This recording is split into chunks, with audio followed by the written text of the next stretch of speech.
Bien, bonjour, merci à tous d'être là. Donc, au nom du président de l'université Paris 13, monsieur Jean-Pierre Astruc, j'ai donc le plaisir de vous accueillir en cette deuxième journée de la deuxième édition consacrée aux sciences du Wart à l'université Paris 13. Ainsi que vous l'a été dit précédemment, le plan national de la science ouverte annoncé par le ministère prévoit qu'à l'horizon 2020, l'intégralité des publications financées par des crédits publics sera disponible et devra être disponible en open access. Et comme vous le savez, de nombreux débats ont lieu autour de ces dispositions. De même, l'ANR et l'enseignement supérieur nous ont dit vouloir adhérer au niveau national à ORCID, ce qui donne un certain nombre d'obligations pour nos enseignants-chercheurs et chercheurs de l'université. Et bien, les conséquences sont donc multiples pour nous. En particulier, le fait d'utiliser le portail HAL de P13. En particulier, la mise en place d'un outil qu'on appelle Data Management Plan, que l'on doit sérieusement mettre en place, et ce, avec l'aide de la bibliothèque qui travaille sur le sujet. Et donc, à l'université, la direction de la bibliothèque universitaire a été missionnée par l'Université Paris 13 et sa commission recherche pour prendre en charge ce sujet d'actualité.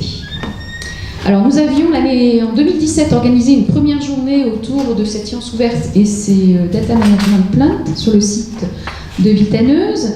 Et au vu des enjeux et des débats, il était important également qu'ait lieu sur le site de Bobigny la présentation de cette problématique, d'autant que cela va engager l'avis de nos chercheurs, de nos enseignants-chercheurs, de nos doctorants, aussi bien d'ailleurs en formation de type plus recherche fondamentale que recherche clinique.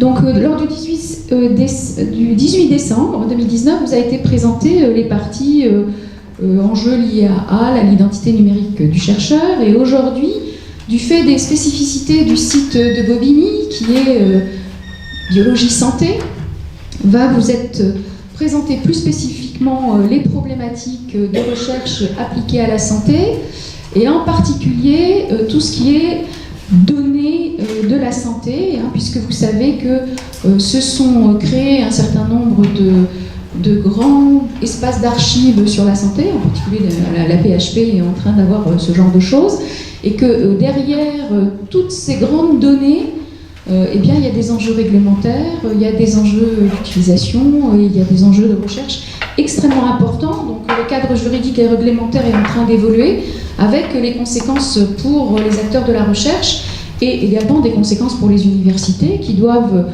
se mettre en ordre de marche pour permettre à leur laboratoire d'être dans les normes et pouvoir répondre aux différents appels d'offres nationaux et européens qui vont insister sur ces aspects normatifs et réglementaires. Voilà, donc je tiens essentiellement à remercier ici, et au nom de toute la commission recherche de l'université que j'ai l'honneur de présider, d'abord le doyen de cette UFR, Madame Nathalie Charnot, qui a bien voulu accueillir ce séminaire dans ses locaux, Madame Nadine Varin-Blanc, présidente de votre commission recherche à l'UFR, pour soutenir cette démarche, et donc pour nous accueillir dans ce bâtiment. Et puis l'Université Paris 13 et à travers moi, la commission recherche, nous remercions également toute l'équipe de la bibliothèque universitaire qui est dirigée par Madame Annie Maliki et Madame Palanchin, qui est directrice adjointe, qui est ici, d'avoir pris en charge ce sujet, ainsi que messieurs Karim Boalem et monsieur Robin Ricot pour l'organisation de ce séminaire et leur investissement dans ces travaux. Voilà, donc merci à tous nos intervenants également de l'après-midi qui nous ont fait l'amitié de se déplacer jusqu'ici pour nous permettre de suivre les évolutions dans le cadre de ces thématiques extrêmement importantes pour l'université et pour ses chercheurs. Merci beaucoup. Oui, bonjour à toutes et à tous. Je crains fort de faire beaucoup de redites par rapport à l'intervention d'Anne. Donc en fait, effectivement, là vous êtes là aujourd'hui pour assister au deuxième épisode, je dirais, de notre série consacrée à la science ouverte.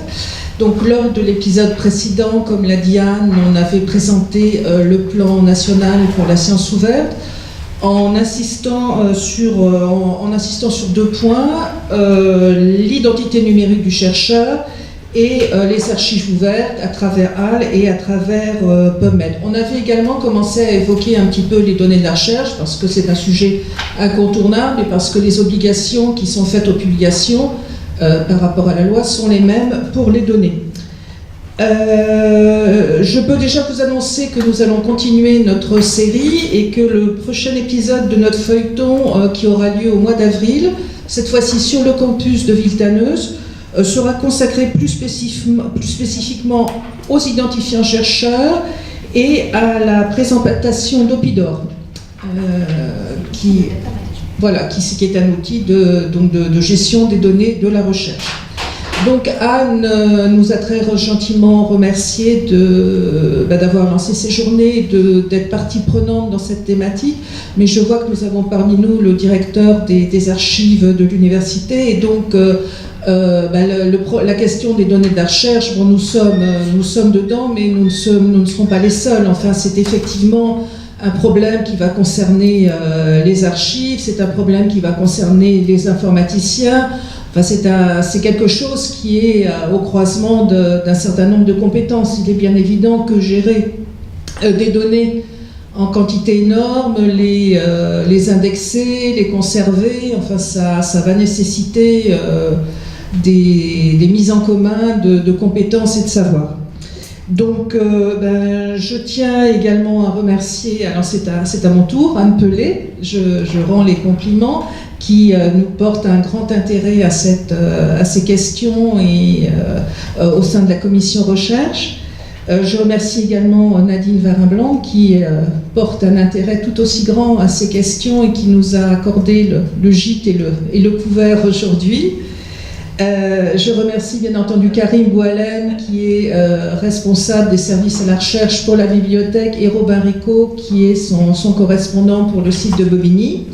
Tout là-haut, Stéphane Aubdard qui aujourd'hui joue les caméramans. Et je vous remercie bien entendu tous d'être présents à cette journée, et tout particulièrement les intervenants qui, encore une fois, je dis, ont eu la gentillesse de traverser le périphérique pour nous rejoindre ici, ce qui n'est pas toujours facile. Bien, écoutez, merci beaucoup à tous et bonne écoute.